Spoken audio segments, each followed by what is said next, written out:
So several years ago, here in our nation's capital, one of the finest violinists in the world, Joshua, played at a busy metro station during the morning rush hour. It was part of an experiment to see what would happen or to see if anyone would notice. Hundreds of commuters rushed by, absorbed in their busyness of their daily lives, oblivious to the beauty floating in the air around them. But time and time again, one particular group noticed, arching their necks, suddenly captivated in surprise as they heard the music. This group consistently wandered over to the violinist, delighting in the beauty pouring from his strings. Any idea who it was? Children. That's exactly right. Children are unbound by time and inherently know beauty.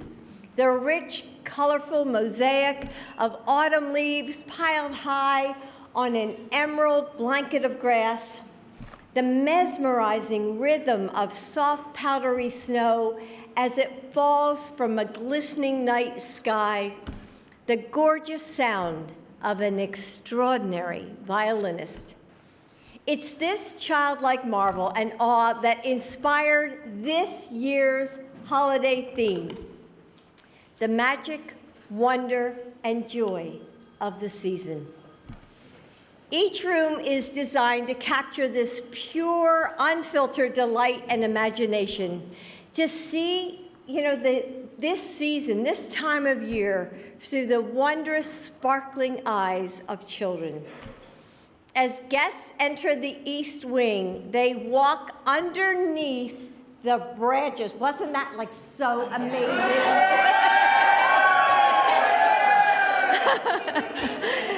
When Joe and I saw that last night, we were just mesmerized, to see that Christmas tree, and I'm sure, and the press saw it early this morning, that pierces through the facade of the East Wing. And, it's as if they were children again. They gaze up in wonder like we did at the twinkling lights and feel the soft pine needles above. The first Christmas tree featured inside the White House is adorned with gold star ornaments, and they are engraved with the names of the fallen service members. This gold star tree honors the heroic, I know it's so emotional for those of you who did it. I know there were so many Gold Star families who helped with that tree.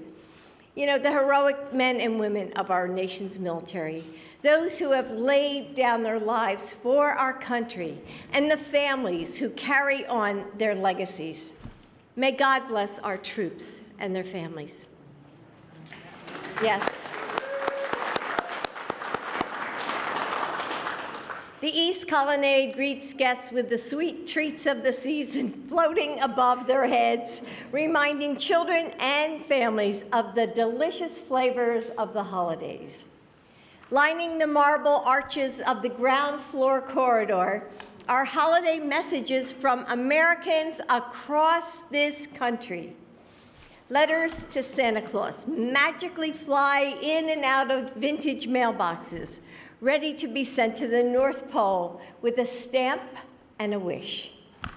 In the library, guests are transported to the nostalgic bedtime stories of holidays past and present, as Santa rides by the window on his sleigh. In the Vermeil Room, we celebrate the joy that music and merriment bring us during the holidays, like the sounds you heard from the band here. In the China Room, a sweet shop with baking ingredients and cooking supplies reminds us of familiar recipes that bring generations of families together year after year during the season. In the East Room, the joyful anticipation of the holidays is front and center, with Advent calendars counting down the days of Christmas, and each door will reveal a surprise for children of all ages to enjoy. Be sure to follow along on my Flotus channels on Facebook, Instagram, X, and Threads to see each day's moment of magic, wonder, and joy. In the green room, we honor the peace and strength that we find in faith. It's often in quiet, candlelit rooms when we can see most clearly, center ourselves, and embrace the wonder of the world around us.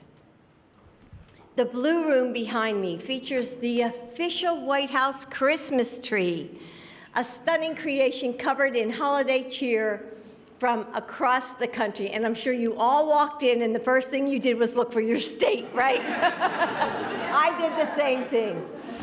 So a vintage passenger train weaves around the tree's base. I know the kids are just going to love it when they visit.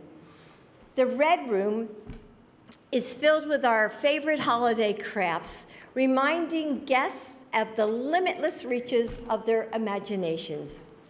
And to honor our military families, the ornaments in the red room were made from the handprints and the family portraits of military-connected children. Yes, let's clap for them, too.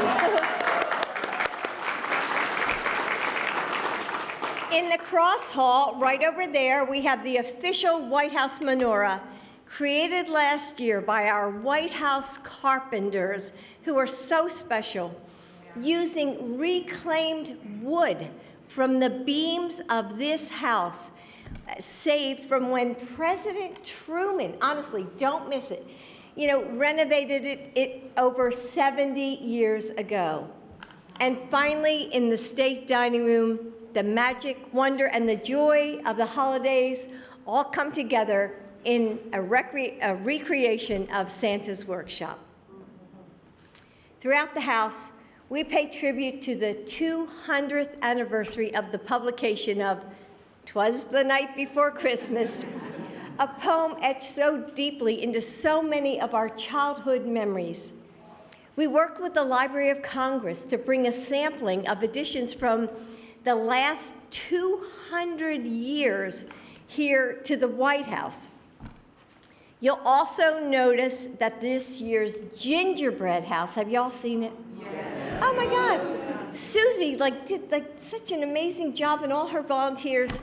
It creates the classic tale, and in the grand foyer where we are right now, Santa and his reindeer fly through the air, and I'm amazed they were made from paper mache. I mean, it's just so cool. And it's like they're leaping from the storybook's pages. I don't know how you feel, but I feel it's just breathtaking. Thank you. The holidays offer a time for reflection and a break from our hurried lives, a season to be fully present with our friends and our families. It's also a season of gratitude.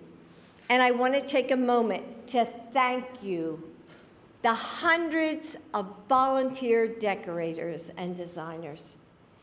You've traveled from near and far to bring the spirit and the cheer of the holiday season to life. Without your hard work and painstaking attention to detail, none of this would be possible. I hope that this experience has been as meaningful for you as it will for the thousands of visitors. And we've upped it this year. We're going to have over 100,000, which is just amazing. And everyone is going to enjoy your craftsmanship as they walk these halls. Also, I hope that you're leaving with more than just a few friends. The kind that can only be forged together when working together to shape chicken wire into magnificent arch, or meticulously pinning those gumdrops. Honestly, oh, look at that! To the gumdrop pinners. Yeah, side by side, hours on end. Thank you, gumdrop pinners. Today we also honor and thank the people who work all year to help us stay in touch with the American people. Our correspondence volunteers. I know it's a lot of work, reading the mail, answering the phones, but you're an essential part of our democracy. Whether you've been volunteering for years and years or just a few months, or maybe a few decades like some of you. So with all of my heart, thank you. Magic, wonder, and joy. I know that they can feel hard to find sometimes as the days grow shorter and the weather grows colder, as our hearts grow heavy in the face of a tumultuous world, as we miss those who are no longer with us, an empty seat at the table of our holiday gatherings. But it's in these times when we are searching for hope and healing, these points of light, all of them, the most that we need is each other. That's when we need each other the most. Because, children have something to teach us, if we're wise enough to listen, how to remain present, even as a busy world beckons us, how to open ourselves up to love and wonder and to marvel at every moment, no matter how ordinary, how to find beauty at a metro stop.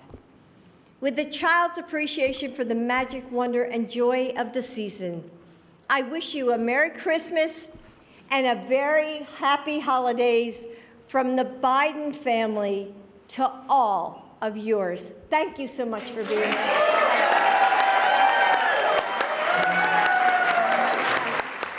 Thank you.